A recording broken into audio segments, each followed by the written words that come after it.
Welcome to your Fantasy Fulfilled, right here on ESPN the Network. And before I do anything NFL related, I want to send out a colossal congratulations to the Chicago Cubs, MLB champions, as they wrapped up the World Series with the 10-inning, 8-7 Game 7 victory over the Cleveland Indians after being down 3-1. This was a major key alert, ending a 108-year drought. After a 17-minute rain delay, the curse ended as the Cubs turned into the Goat Busters Wednesday night, and congratulations again. Now that we got that out of the way, I'm your host, Latasha Miles, aka Joan Madden, the Gridiron Goddess, and I've made my way back around to you again this week like Election Day and Daylight Savings Time. And if the sun is setting early on your fantasy football season, then cast your vote for yours truly. Okay, now I know that there are 6 teams on bye this week: the Patriots, the Cardinals, the Bengals, the Texans, the Redskins, and the Bears. And this leaves you without blockbuster names such as Tom Brady, Rob Gronkowski, David Johnson, AJ Green, DeAndre Hopkins, Jordan Reed, and Jordan Howard. Yikes. If you're having fantasy football problems, I feel bad for you, son, in my Jay-Z voice. And I know this might put some of you in a panic as you scamper for replacements this week, but hey, have no fear. Joan Madden is here. And I'm going to discuss with you your best options for fantasy week number 9. It's November and we are halfway through the NFL season, and it's not too late for you to make a playoff push in fantasy football. And it's not too late to go out and get your copies of my book, When Football Season Turns You Into His Side Chick, The Ultimate Survival Guide for Relationships and Households During Football Season. Available right now on Amazon.com and CreateSpace.com. And I want to send a sincere thank you out to all of you who have supported me thus far, and I ask that you please continue to support us with my additional projects and ventures. It doesn't go unnoticed, and now I ask that you take notice of this, your week number 9 fantasy football tips, and we'll kick this thing off with your automatics. Let's start with Dak Prescott as he travels to the winless Browns. Need I say more? Not really, but let me elaborate a little more on this obvious choice. Now, of course, this could be a classic trap game, but again, he's playing in Cleveland, a city that just had the air deflated from them after blowing a 3-1 World Series lead. And here they are playing a team who blew their 20-7 halftime lead last week, as they had a golden opportunity to defeat the Jets and earn their first win of the season. Sad but true. And now the red-hot 6-game winning streak Cowboys come to town, led by rookie Prescott. Dak will continue to excel, and now he's fully utilizing all the toys in his toy box. Terrence Williams has bounced back since his Week 1 blunder, which arguably cost the Cowboys from being undefeated. Cole Beasley creates mismatches, and Dak is finally utilizing legendary tight end Jason Witten, as they were off to a slow start this season as a tandem. I was surprised, as young quarterbacks usually rely more on their tight ends, but Witten just got his first touchdown of the season in that overtime win against the Eagles last week, and that makes Dak more dangerous now that he's utilizing him accordingly. And also, my boo, Dez Bryant, is finally healthy and helped the rookie out by adding over 100 yards to his passing yards tally last week. In addition, Dak takes very good care of the ball. In his first 7 starts of his NFL career, the Mississippi State product has only thrown 2 interceptions after having over 100 passes before throwing that first one. And the first one didn't even come until week 6 against Green Bay. And at that point of the season, that's a remarkable attribute. As for Cleveland's defense, all opposing quarterbacks other than Joe Flacco have finished with top 12 weekly performances in fantasy football, and it doesn't look like it'll get any better for them this week. And let's talk about Joe Hayden. Now, a lot of conversations about him this week have been more about possible trades with New Orleans, and coincidentally, even Dallas came up. But the deadline has passed, and although he is still with Cleveland, he is still their highest paid player, but he's missed 14 out of the past 23 games, and we're still unsure of his level of productivity in today's matchup. So that's even more good news for Dak. Dak is yet to throw 300 yards for a game this season, coming close with 287 and 292 respectively, but today I think he might just surpass it against the Browns. Now, this is a guy who probably wasn't even on your roster a few days ago, but not only should you pick him up, but you should also start him. And I'm referring to Sharkendrick West of the Kansas City Chiefs. Jamal Charles will not return to the Kansas City Chiefs this season, and no more Nile Davis, and West is sure to follow behind Spencer Ware. But wait, there's more. Where will Ware be this Sunday afternoon? Not on the football field, as he's being sidelined as well due to concussion protocol. So that allows West to be a starter, and he's definitely in the runnings for being a top 10 running back this week. And speaking of concussion, Chiefs quarterback Alex Smith also isn't playing today as a result. So the Chiefs have to turn to Nick Foles as their quarterback. This is another reason to go with West. Foles is no longer with the Rams, primarily because he was turnover prone, and West will also be utilized to help take some of the pressure off Foles and try to prevent him from making some of those mistakes. So the ball will be fed to West. Also, in this Andy Reid system of offense, West runs in a similar style as his predecessors, Charles and Ware. Now, Charles definitely has the advantage when it comes to catching passes out of the backfield, and West will have some of those opportunities as well, but Charles is undeniably the best of the three in that category.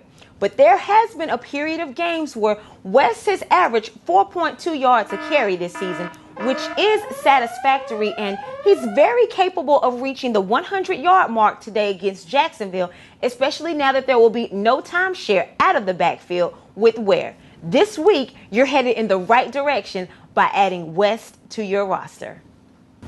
Moving along to Jordan Matthews of the Eagles. Yeah, the guy who had a couple of bricks his hands dropping key passes last week against Dallas, and that might have cost them the game.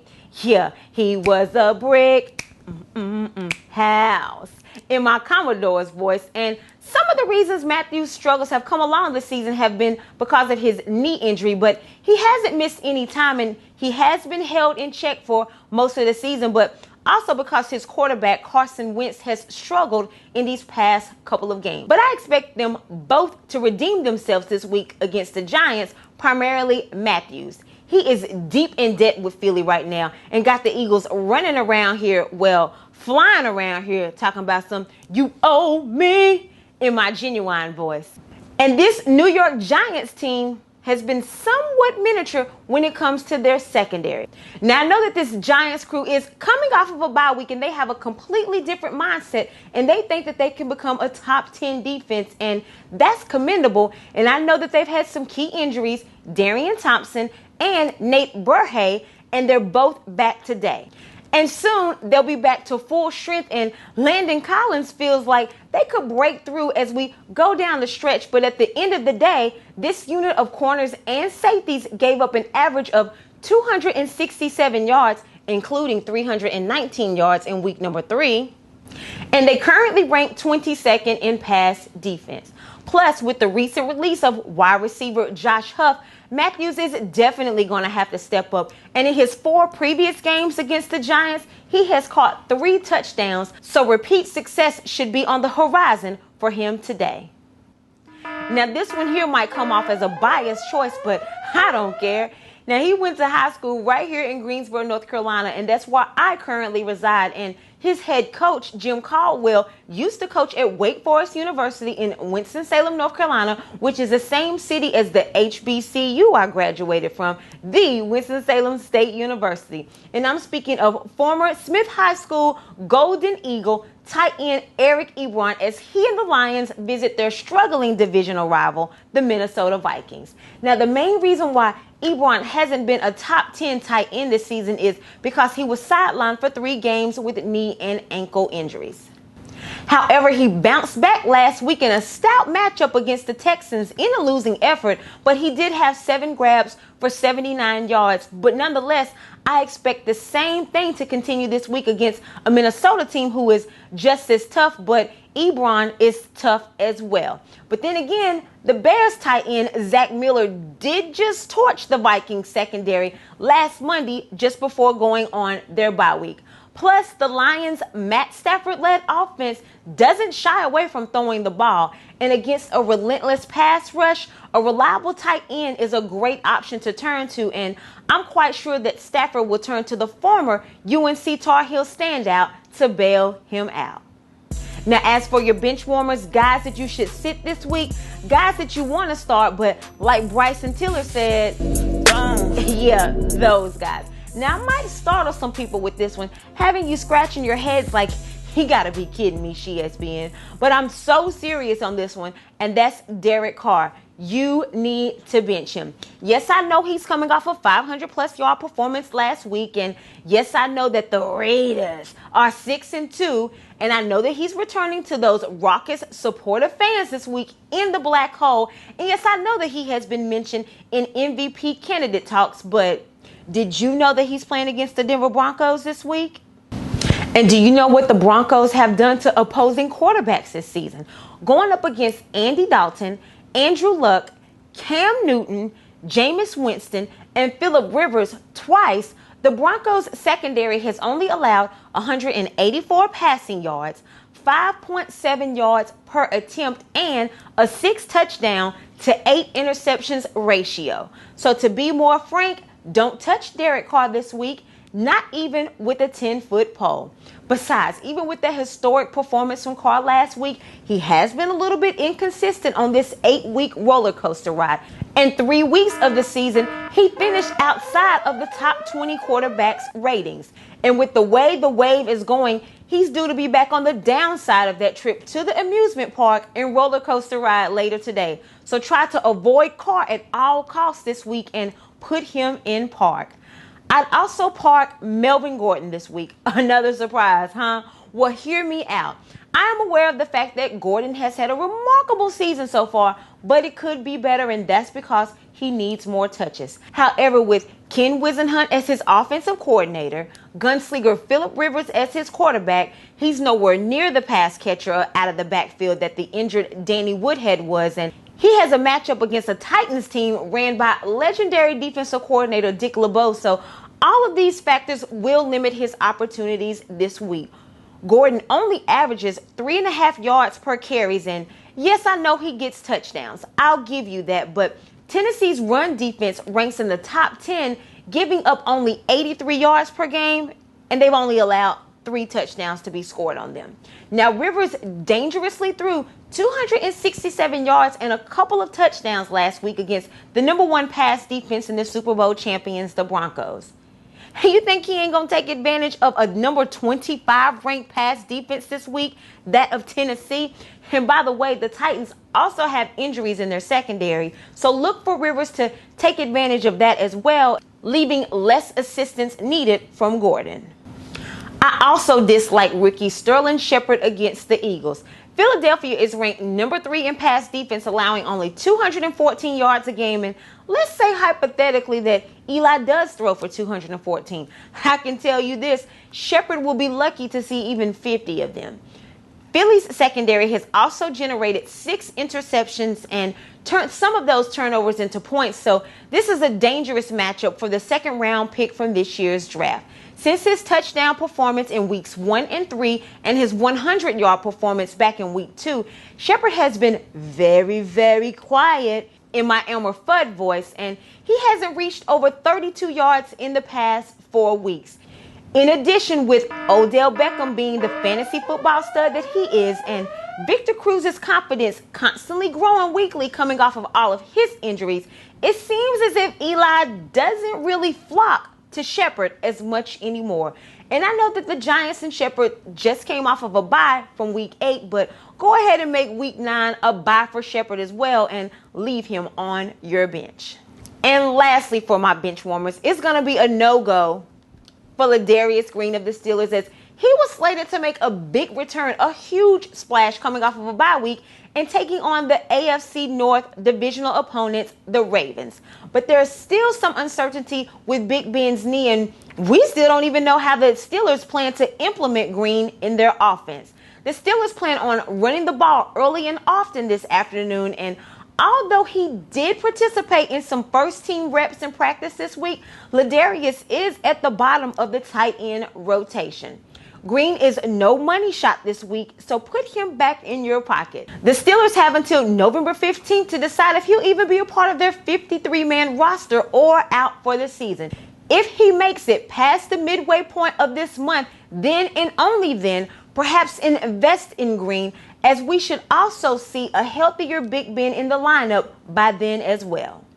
Again, if you're thinking about starting these guys, you better do what Bryson Tiller said and boom. Now for my favorite part of the show, hey, you need to get up, get out, and get something. Don't let these waiver wire studs pass you by. You need to get up, get out, and get something. Don't sleep since their stock is not high. Ow! As I remix Outkast and Goody Mob right there. All right, no doubt.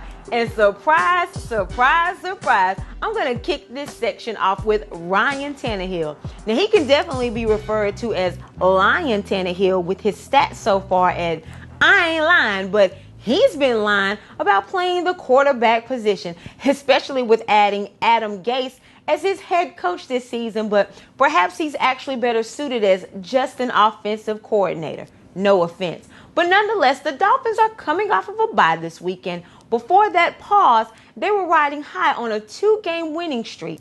Yes, I know that a lot of that was in part to the consecutive 200 rushing yard game performances from Jay Ajayi and the defense stepping up, holding their opponents to an average of 20 points in those victories. As a matter of fact, Tannehill only threw the ball 57 times during Ajayi's rushing spree, and who could blame him? But today, the former Boise State standouts matchup is tough against a stout front seven, but Tannehill's is much more favorable at home against their divisional rival, the New York Jets, Jets. And I know what you're thinking, but Joan Madden, they have Darrelle Revis Island and whatnot. Well, Revis is a former shell of himself, and wide receivers have been kicking up their feet, resting in hammocks, enjoying martinis shaken and stirred out on Revis Island all season long. And as a matter of fact, this defensive component has slid all the way down to the bottom of the totem pole and ranked number 32 in pass defense. And reminder, there are 32 teams in the NFL, and yeah, they're number 32.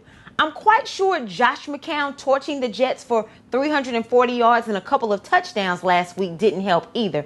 And I expect similar results for Ryan Tannehill. Not necessarily 340 yards, but he'll be worth at least a hill of beans, at least for today. I'm definitely expecting a top performance from Tim Hightower this week as well. Before week 8, he barely, in my POP voice, had 20 carries in the Saints offense, who is known for passing first and passing often. But last week, he unexpectedly gained a bigger and more significant role as Mark Ingram's first quarter fumble, the second time that's happened in the past few weeks, by the way. And once Ingram was benched, Hightower took flight, finishing with 102 yards on 26 carries, and he was instrumental in the Saints' victory over the Seahawks last Sunday. But wait, there's more. Look, I ain't even got to the good part yet, okay? Now look, the Saints traveled to San Francisco to take on a 49ers team who still, for several weeks in a row, have the worst 32nd ranked run defense in the league, surrendering 185 yards a game. Wow. Talk about timing for Hightower, and head coach Sean Payton has already confirmed that his pass-happy offense will actually rely more on Hightower this week. It could be A, because of Ingram's struggles, B, Hightower's major role in the victory over the Seahawks last week, C, this generous matchup against the San Francisco Treat, or D, all of the above. Whatever the reason or reasons, Hightower is highly recommended in today's contest. I also like the explosive rookie Corey Coleman for the Browns this week. Yes, I know that Cleveland is winless right now, and they are playing a red-hot Cowboys team who has won 6 consecutive games. But one thing about playing against this current NFC East leader, you have to put up points to counterattack against their offense if you plan to win. And that's why Coleman will be more active in their home matchup this afternoon. And furthermore, Coleman is fighting back this week, and he's no stranger to having success in the Browns offense. Let me remind you, in week 2, he did have 5 catches for 104 yards and a couple of touchdowns. And still with no Josh Gordon in the lineup, and Terrell Pryor is still bouncing back from his injury, but Coleman does serve as a nice complement to Pryor, and Morris Claiborne, a difference maker in the Cowboys secondary, is out as well. Oh, by the way, Cleveland is no stranger to putting up at least 24 to 28 points a game, so I do expect that Coleman will be the recipient of quite a few passes today in Cleveland's offense as they go against a high-powered offense from the Cowboys. As a deep sleeper for a tight end this week, and I'm talking about, I had to go deep as the abyss on this one, but I'm turning to Vance McDonald of the 49ers. Yeah, I know what you're thinking. Joan Madden, you can't be serious. But hey, what else you gonna do if your tight ends are Rob Gronkowski, Martellus Bennett, Tyler Eifert, Zach Miller, Jordan Reed, Vernon Davis, or CJ Fedorowicz? They're all on bye week, so you either gonna lay a goose egg by making no substitutions, or go on, honey, take a chance in my coming to America voice, and perhaps even getting some points by making this selection. Now, I'm not saying drop a key player for this guy, but if you got like 2 kickers, and if your main one is on a bye, or 2 defenses you're holding on to and your primary one has already had their bye week, or you late on the Jamal Charles situation and you still have him or Deshaun Jackson, guys like that on your roster, then you can afford to drop them and go after McDonald. Or what if you have tight ends such as Charles Clay and Larry Donnell who have uncomfortable matchups this week against Seattle and Philadelphia? Then what you gonna do? Hey, I know that this San Francisco offense has been, this is bad, real bad, Michael Jackson bad in my Kanye West voice, but the Saints defense is also, this is bad, real bad, Michael Jackson bad in my Kanye voice again. So what do you have to lose?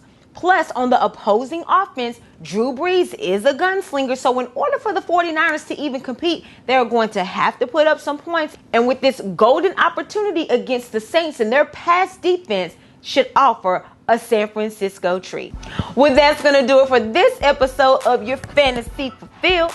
Thanks again so much for tuning in, and please don't forget to go out and get my book, When Football Season Turns You Into His Side Chick, The Ultimate Survival Guide for Relationships and Households During Football Season, available right now on CreateSpace.com and Amazon.com. And make sure you subscribe to my YouTube channel, which is SheSPN the Network, and continue to stay tuned. Hey, don't forget to go out and vote this Tuesday as well if you haven't already done so. And next week, we'll know who our 45th president will be.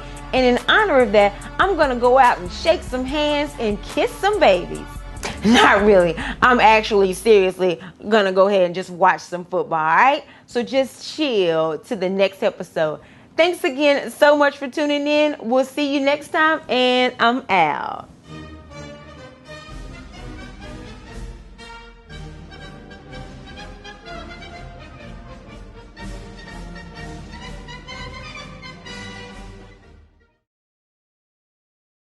What's going on, good people? It's your girl again, Latasha Miles, a.k.a. Joan Madden, the Gridirion Goddess.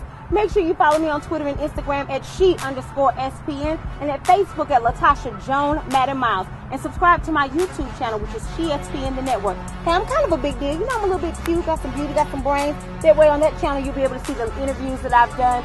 Some of the famous people that I worked with, the projects I've worked on, things of that nature. And don't forget to log on to CreateSpace.com and Amazon.com and get your copies of my book, When Football Season Turns You Into His Side Chick, The Ultimate Survival Guide for Relationships and Households During Football Season. I appreciate your support. And hey, I gotta run. They're over here calling me on the other line. I gotta manage another fantasy football league.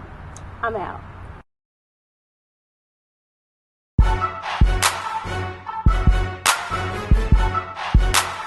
Gon' kick it off there, whoa. Gon' kick it off there, whoa. Hold up, we living big dreams now. As it seems now, we doing big things now. You on a small scale, we do it nationally. With an all-girls squad, now that's a fantasy league, whoa.